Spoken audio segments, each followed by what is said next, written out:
Caso con el servicio básico, pues como es el agua. Bien, son las 9:52, vamos a cambiar de tema. Hablamos de educación intercultural bilingüe y nos acompaña Nora Delgado, asesora de la Dirección General de la Educación y Servicios Educativos en el ámbito rural. ¿Qué tal? Muy buenos días, señorita, gracias. Bueno, gracias a ti, Nora, por venir a contarnos sobre este coloquio en el que se busca tomar en cuenta, esclarecer mejor los nuevos desafíos para la implementación de la educación intercultural bilingüe. Sí, ¿Quiénes nos han visitado? En realidad el coloquio ha sido desarrollado con la finalidad de poder desarrollar un espacio de reflexión para poder implementar la política de educación intercultural bilingüe desde una mirada latinoamericana y poder aterrizar y contrastarlas con nuestras experiencias peruanas. Nos han visitado delegaciones de Colombia, México, Bolivia y Guatemala. Paraguay. Y Paraguay. Son los países que nos han visitado y nos han visitado también docentes que implementan la política de educación intercultural bilingüe de las diferentes regiones de nuestro país. Disculpe la pregunta, ¿tú eres natural de qué región del país? Yo soy natural de Ucayali, soy Pucallpina. Sí, te noto por el dejo y por eso me encanta preguntarte, porque además, imagínate, tú manejas o ayudas, ¿no es cierto?, en la implementación de la educación intercultural bilingüe. Entonces, probablemente una persona de Lima quizá no conozca muy de adentro la situación, ¿no? Pero en fin, puede ser que sí también, ¿no es cierto? Quería preguntarte cuál ha sido un poco la información que recibimos respecto de los antecedentes, de cómo se da, por ejemplo, la educación intercultural bilingüe en la región. En el caso de la educación intercultural bilingüe hemos tenido como un ponente principal a Luis Enrique López, que es un académico muy interesado en la política de educación intercultural bilingüe, que nos ha dado un enfoque muy general y preciso de cómo se viene implementando esta propuesta, esta política educativa, y en la que hemos abordado precisamente a una conclusión muy importante, de que la EIB no puede ser o puede seguir siendo tratada como hace 50 o 40 años atrás. Hay necesidad de que, de acuerdo a los procesos migratorios de las poblaciones indígenas de la zona rural a la zona urbana, se puedan ir implementando y desarrollando propuestas que sean más pertinentes, ya, ¿no?, para los pueblos. Esta persona que tú me mencionas, que es... Luis Enrique López. ¿De dónde es? Él es peruano, pero trabaja específicamente en Guatemala y ha acompañado a la delegación en Guatemala. Claro, entonces tienen la experiencia en países como Guatemala, en Paraguay, estoy segura. Así es. ¿No es cierto? Han venido personas de Bolivia, pero además son comprometidos y gestores de la implementación de la educación intercultural bilingüe. ¿Cuántas lenguas, por ejemplo, originarias tenemos en el Perú? En el Perú tenemos, según el Ministerio de Cultura, 52 pueblos indígenas y actualmente 47 lenguas originarias, de las cuales 43 son del contexto amazónico y 4 del contexto andino. Entonces tenemos 47... Se la brecha es bastante la diferencia. ¿Cuántos en la selva, perdón, contexto 43. amazónico versus 4 de la zona andina? De la zona andina, ¿no? Andina. Sobre todo el quechua. Quechua, el aymara, el jacaru y el caique. Mira tú, bien.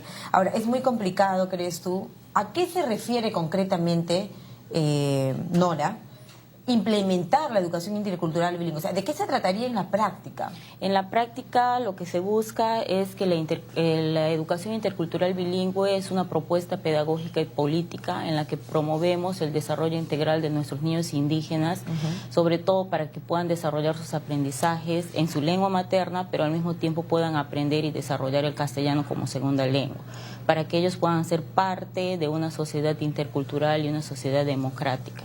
Ese es nuestro objetivo y entonces para eso estamos desarrollando actualmente una política educativa de EIB que está centrada en 4 ejes principales. Primero, garantizar que los niños indígenas puedan tener acceso, permanencia y culminación a un servicio de calidad que sea pertinente, ¿no?, a sus necesidades. Servicio educativo. Así es, desde su cultura y para su cultura, ¿no? Y también necesitamos desarrollar toda una propuesta pedagógica que sea acorde a los planes de vida de las propias organizaciones indígenas, de los pueblos indígenas, pero también una propuesta pedagógica que contribuya a este desarrollo integral y a este diálogo de saberes que se tiene que dar con la propia cultura, el diálogo de saberes de la cultura y con las culturas y esas otras culturas.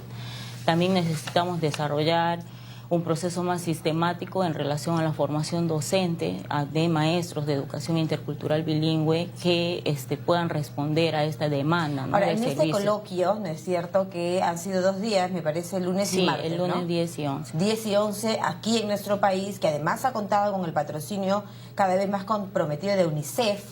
Este coloquio ha sido organizado por 4 instituciones, básicamente. La Universidad Católica del Perú, Estado UNICEF como Cooperación Internacional, Tarea como ONG y la DIGEIVIRA como parte del Ministerio de Educación. Ya, perfecto.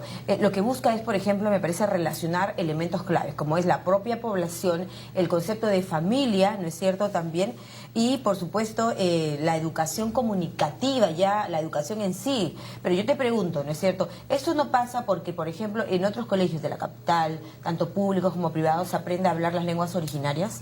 Claro, en realidad ¿O no? el Perú está impulsando a través del Ministerio de Educación 2 políticas educativas. La educación intercultural para todos, que es una obligación prácticamente de poder implementarla del Ministerio de Educación, porque somos un país plurilingüe y multicultural y necesitamos ser interculturales todos, pero también necesitamos desarrollar una política de educación intercultural bilingüe porque nuestros beneficiarios de derecho en estos casos son nuestros niños indígenas y necesitamos específicamente que ellos puedan acceder a un servicio de calidad.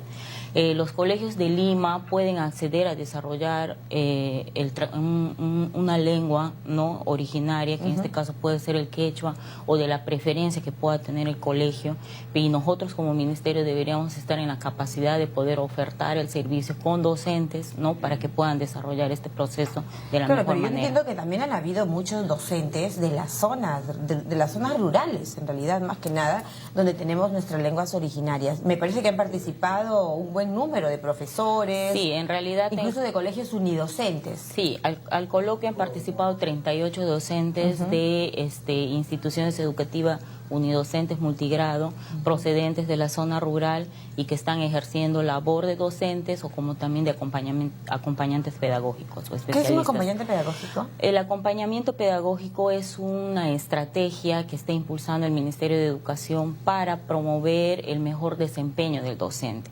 Es un docente exitoso que apoya a otro docente para que le ayude a mejorar sus condiciones y su desempeño, o sea, no en el aula. A otro docente. Es así. Y ahora, yo siempre me he preguntado, Nora, ¿cómo es que puede funcionar un colegio unidocente? O sea, aquí ¿cuántos alumnos hay? En realidad, un colegio unidocente es un colegio que tiene muchos desafíos y que demanda muchas cosas. Y muy pocos recursos. Y muy pocos recursos y que demanda muchas cosas a un solo docente. En realidad, es todavía una realidad en el Perú y esperemos de que en lo posible los colegios unidocentes se vayan convirtiendo en colegios multigrados. Yo te hablo de los colegios unidocentes porque, por ejemplo, aquí es donde se habla una lengua nativa. En realidad, el contexto urbano hay colegios indígenas y colegios monolingües rurales que no necesariamente hablan una lengua indígena, pero en la mayoría de la zona rural existen instituciones educativas que los niños hablan una lengua distinta al castellano y el tipo de escuela que tienen es una escuela unidocente o es una escuela multigrado. Ya. Ahora quisiera preguntarte, Nora, si hemos recibido visitantes, gente comprometida, promotores de la educación intercultural bilingüe de otros países, ¿cuál es la conclusión del coloquio? El coloquio ha concluido en varios aspectos. Uno de los principales es que debemos seguir promoviendo un espacio de reflexión crítica sobre la implementación de la política EIB a nivel regional y latinoamericana, porque necesitamos encontrar hojas de ruta comunes, tenemos la misma problemática y también necesitamos ir desarrollando ciertos conceptos claves que nos ayuden a tener propuestas más pertinentes, ¿no?, a nivel regional. Más viables, ¿no? Más viables, en realidad, así. Otro de los aspectos importantes que ha llegado como conclusión el coloquio es que necesitamos tener la investigación como un proceso importante y permanente en la práctica docente. Necesitamos que los docentes empiecen a investigar, a sistematizar sus propias prácticas para que a partir de ello puedan ir mejorando las teorías y las propuestas que como ministerio o como gobiernos regionales se van planteando. Pero yo tengo la impresión de que donde hay una población o donde hay una etnia, ¿no es cierto?, faltan muchas cosas, no solamente es un tema de educación, sino por ejemplo el tema de las tierras, de sus titulaciones de tierras, que es por lo que ellos pugnan históricamente, ¿no? O sea, claro, en la agenda de las poblaciones, de las organizaciones indígenas, no solamente está el tema de educación, sino también está el tema de territorio, que es un derecho, ¿no?, obviamente que ellos piden, y creo que hay ciertas respuestas que se están dando en relación a ello, pero creo que las organizaciones indígenas, los propios niños indígenas, a medida de que vayan educando, vayan desarrollándose, también van a tener la oportunidad de tener mayores propuestas y estar en mejores condiciones para que puedan demandar sus derechos, ¿no? Qué bueno. ¿Y cuánto es el presupuesto con el que se contaría, por ejemplo, para implementar estas cosas? Yo supongo que esos países visitantes han mostrado sus experiencias positivas, han tenido que tener una hoja de ruta, un cómo hacer, porque el diagnóstico ya lo conocemos, pero la gran pregunta siempre es cómo implementamos para que se consiga el objetivo, ¿no? En realidad, todos los países que han sido parte del coloquio hemos quedado como conclusión de que necesariamente la política de EIB tiene que tener un presupuesto asignado. De lo contrario, es solo verso. Sí hay, en el caso de Perú, se ha incrementado desde el 2011 el presupuesto para hacer educación intercultural bilingüe. Actualmente tenemos presupuesto para poder elaborar materiales educativos, para que los niños puedan tener sus materiales en su lengua y en castellano como segunda lengua. Tenemos presupuesto para el proceso de normalización de las lenguas, para la formación del docente. Creo que es un paso bien importante que se ha desarrollado en el caso de Perú y en el caso también de las otras países, ¿no? De los otros países. Ahora, aquí en esos países, por ejemplo, no solamente es la educación pública, sino también la educación privada. Así es. En el caso de Perú tenemos como organización privada, ¿no?, gestión privada de la EIB, algunos convenios que tenemos directamente, sobre todo con la Iglesia Católica. Ah, qué bueno. ¿No? Son ellos ¿Y los qué tal que está gestionan. funcionando? Sí, hay muy buenos resultados. Lo bueno de que podemos manifestar ahora y que el Perú quizás debería conocer es que a partir del 2011, con el informe defensorial 152, en donde se dieron todos los hallazgos en relación a cómo está la educación intercultural bilingüe, hoy al 2015 podemos decir que tenemos avances y eso se evidencia en los logros de aprendizaje de los niños, ¿no? Los estamos evaluando. Ahora eso me parece bien interesante. Hay una medición, algo que ustedes como ministerio puedan decir se está avanzando, están aprendiendo, pero obviamente todo ese aprendizaje se hace en su lengua. Así es. ¿Qué va a pasar? Ahora te pregunto con el castellano, porque fíjate, a nosotros ya no sabemos el quechua, no hablamos el aymara, no hablamos el aguajún, pero más bien nos están metiendo en el chip, y sobre todo a los niños, ¿no es cierto?, cosa que me parece positiva, el inglés como idioma universal. ¿Qué va a pasar con esta población que, claro, primero sabe su lengua, maneja el idioma, maneja sus conocimientos, luego el castellano? Entonces, ¿va a estar un poco aislada? No. Esa es la pregunta que no, te quiero formular indiscutiblemente en la política de educación intercultural bilingüe los niños aprenden en su lengua, aprenden progresivamente el castellano como segunda lengua, y actualmente estamos articulándonos con la política de inglés para que las instituciones educativas, sobre todo de secundaria, los niños puedan acceder, los jóvenes puedan acceder a aprender esta lengua, porque está de más decirlo que también es muy cercano en el sentido de que algunas son comunidades que tienen paisajes turísticos, ¿no?, lugares turísticos que acercan a los turistas y que pueden ser bien aprovechados desde el colegio, ¿no?, para que los chicos puedan aprender el inglés como un derecho también. La EIB no se niega al aprendizaje del inglés como una tercera lengua. Claro, excelente, porque tú te preguntas, pues, claro, está bien en tu lengua, puedes dominar en tu zona y tus necesidades y comunicarlas mejor, pero no puedes quedarte aislado. Así es. No, la intención de la política no es que se queden aislados,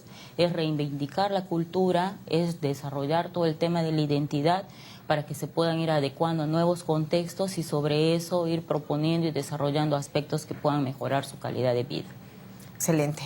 Bueno, nos has contado todo. En el Perú existen alrededor de 20.000, dice, instituciones educativas cuyos estudiantes aprenden a partir de los saberes y conocimientos de su cultura y reciben además una educación bilingüe en su lengua originaria y en castellano. Es precisamente lo que tú nos has venido a contar. Eso es lo que les estamos comentando. A través de la DGIBIR hemos sincerado cuáles son esas instituciones educativas que deben ofertar el servicio de EIB, y son aproximadamente 20.000 instituciones educativas. Ahora, el aspecto tiene que ser integral, ¿no? Porque estos niños tienen el acceso también a programas sociales, por ejemplo, como lo que tiene que ver con el alimento, con el desayuno, el enfoque con el territorial seguro. Y la gestión misma de la política implica que tengamos que tener una mirada integral y un enfoque territorial, porque no solamente a través de la educación vamos a garantizar los derechos, sino parte todos de la inclusión, los derechos. ¿no? Así es. Esa es la idea. Así es. Bien, que te agradezco mucho pues por estar esta mañana. Tú dominas todo el escenario, sin duda, de lo que tiene que ver con nuestra educación intercultural bilingüe, que acaba de recibir a comprometidos, ¿no?, profesores en este tema